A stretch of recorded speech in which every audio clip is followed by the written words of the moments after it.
Halo Pianas, kembali lagi di channel saya. Channel memberikan seputar informasi cryptocurrency ataupun Pi Network. Oke, kita akan langsung saja. Di sini ada sebuah tweet yang mana keterangannya, pernahkah Anda melihat kripto di dunia yang memiliki semua potensi besar yang dimiliki jaringan Pi? Negara-negara besar seperti China, Amerika Serikat, India dan Nigeria dan lain sebagainya ya, mengembangkan lebih banyak proyek Pi. Siapapun yang melewatkan penambangan Pi akan sangat menyesal di masa depan ya. Kalau melihat dari apa yang terjadi, memang sangat jelas ya, negara di luaran sana itu sangat merespon dengan baik dengan adanya Pi Network atau Picoin ini ya. Jadi dengan apa yang dikatakan menyesal ya, ini sih memang kemungkinan besar ya, bukan tidak mungkin, tetapi kemungkinan besar itu memang akan benar terjadi ya. Dan sejarah Bitcoin yang pernah disesali oleh satu orang yang sempat saya review juga di video saya yang udah lama banget ya, terkait satu orang yang diwawancarai, dia menjual 10.000 Bitcoinnya dengan 2 kotak pizza gitu ya. Itu bisa terulang kembali di masa mendatang ya, saat orang tersebut tidak lagi memiliki Picoin ya. Oke, mengenai pertanyaan dari beberapa pioneers yang mengatakan, "Bang, apakah ini pasti Bang, Picoin ini?" Menurut saya masih misteri ya. Ya memang untuk saat ini masih misteri ya. Tetapi dari pandangan para pakar ya, bahkan kartun The Simpsons sendiri ya, yang seringkali meramalkan hal yang akan terjadi di masa mendatang itu adalah sesuatu yang baik yang akan terjadi di Pi Network ke depannya ya. Saya bukan mengajarkan untuk Anda percaya dengan ramalan, tetapi kita bisa belajar dari apa yang sering dilakukan kartun The Simpsons ya, itu selalu tepat ya, tepat dalam kejadian yang ada di dunia nyata ya. Jadi anggapannya jangan Anda berpikir ini sebuah ramalan, tetapi hal yang menyemangati ya, kurang lebih begitu. Semangat dan berdoa saja, semoga akan banyak hal yang baik ke depannya dengan Anda dan saya maupun semua pioners di dunia ya, pemilik Picoin akan meraih kebaikan dan kesuksesan besar di kemudian hari bersama Pi Network ya. Oke, kita akan melanjutkan ke informasi selanjutnya di sini. Ada sebuah tweet juga, jaringan Pi akan bekerja sama dengan proyek, perusahaan dan institusi blockchain lainnya untuk bersama-sama mempromosikan inovasi dan pengembangan teknologi, cryptocurrency dan blockchain. Dr. Cheng Diovan, kepala ilmuwan jaringan Pi ya. Tentu ya, jadi kalau sudah penciptanya adalah seorang doktor ya, itu kan profesor pastinya ya. Para penemu ide-ide yang belum pernah ditemukan oleh orang rata-rata lah ya. Jadi mereka ini orang di atas rata-rata gitu ya. Jadi kalau sudah titelnya seorang doktor atau seorang profesor, itu yang nggak bisa dianggap remeh ya, nggak bisa dianggap remeh. Itulah mengapa saya mengatakan Pi ini inovasi baru ya. Pi ini adalah revolusi ya, revolusi yang tentu sangat super sekali ketimbang dari yang ada saat ini seperti Bitcoin dan Ethereum ya. Pi ini adalah kesempurnaan dari kekurangan Bitcoin dan Ethereum, kurang lebih begitu ya. Kalau mengenai tujuan, sebenarnya sudah pernah saya bahas ya, Bitcoin pun tujuannya sama seperti halnya Picoin ya di masa lalu, tetapi gagal dan akhirnya jadi permainan oleh para elit global ya. Mengapa jadi permainan ya? Bitcoin ini seringkali ya membuat para elit global itu untung besar, sedangkan para investor-investor kecil itu selalu rugi besar gitu ya. Mengapa demikian?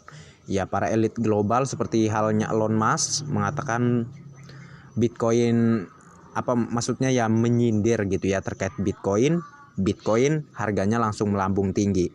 Tetapi setelah Elon Musk mengatakan Bitcoin, maksudnya setelah Elon Musk melepas Bitcoin ya, langsung anjlok harga Bitcoin ya.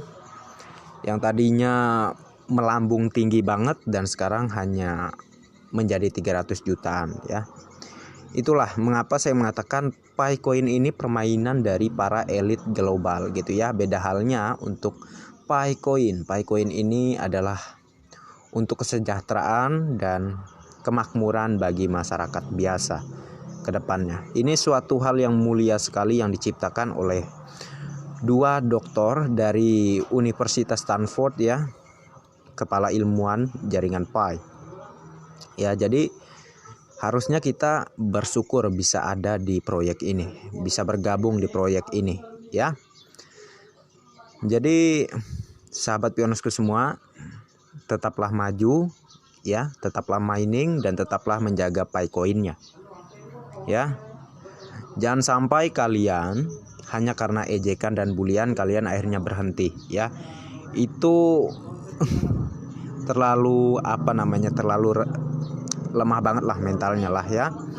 Sedangkan sudah jelas-jelas Picoin ini adalah proyek yang nggak scam ya. Dia didanai oleh perusahaan-perusahaan ternama dunia di balik layar Pi Network ini atau di belakang Pi Network ini ya. Yang salah satunya yang sudah ketahuan Ulu Ventures ya. Ulu Ventures itu yang mendanai Pi Network juga ya. Itu adalah perusahaan raksasa dunia loh ya, bukan perusahaan sembarangan. Bahkan perusahaan-perusahaan Indonesia pun pernah juga didanai oleh Ulu Ventures ya. Jadi kalau sudah perusahaan raksasa dunia berada di balik Pi Network, wow. Bukan tidak mungkin yang mendanai di balik Pi Network ini juga ada Elon Musk ya. Elon Musk yang juga mendanai proyek Pi ini ya, bukan tidak mungkin ya, karena kalau kita lihat dari Elon Musk sendiri dan Dr. Nicholas Kokalis itu memang sangat berkaitan ya, sangat masuk akal karena mereka satu sekolah ya, kurang lebih begitu ya. Elon Musk pernah di Universitas Stanford juga ya, Stanford University juga. Begitupun juga Dr. Nicholas gitu ya. Jadi mereka itu ya saling kenal lah ya.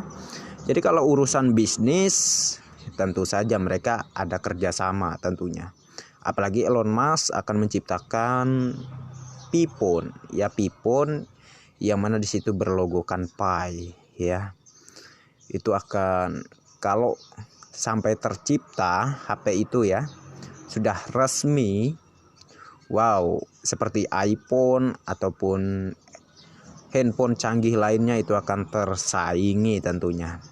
Dan kabarnya pun HP tersebut bisa dibeli dengan Picoin ke depannya ya. Kita tunggu saja setelah open mainnet.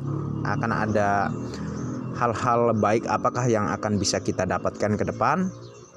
Tetap update dan tetap cari informasi ya. Jangan malas-malasan karena informasi itu sangat penting.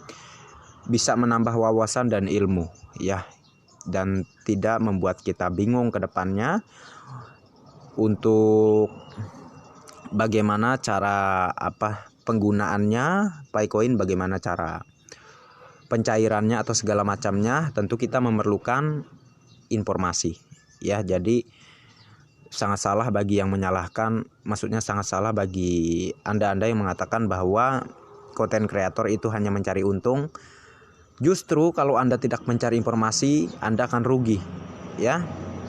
Jadi Anda milih mana? Milih keegoisan Anda atau memilih Anda mendapatkan informasi dan hanya modal kuota dikit doang, nonton YouTube ada iklan dikit doang kan bisa di-skip itu kan? Ya, jadi ya terserah Anda lah ya, hak ada di Anda semua. Ya, tetapi saya mengajarkan di sini agar Anda terpandu dan teredukasi dengan baik. Jangan malas-malasan mencari info. Oke, jadi mungkin itu saja yang bisa saya sampaikan dan informasikan. Selalu semangat.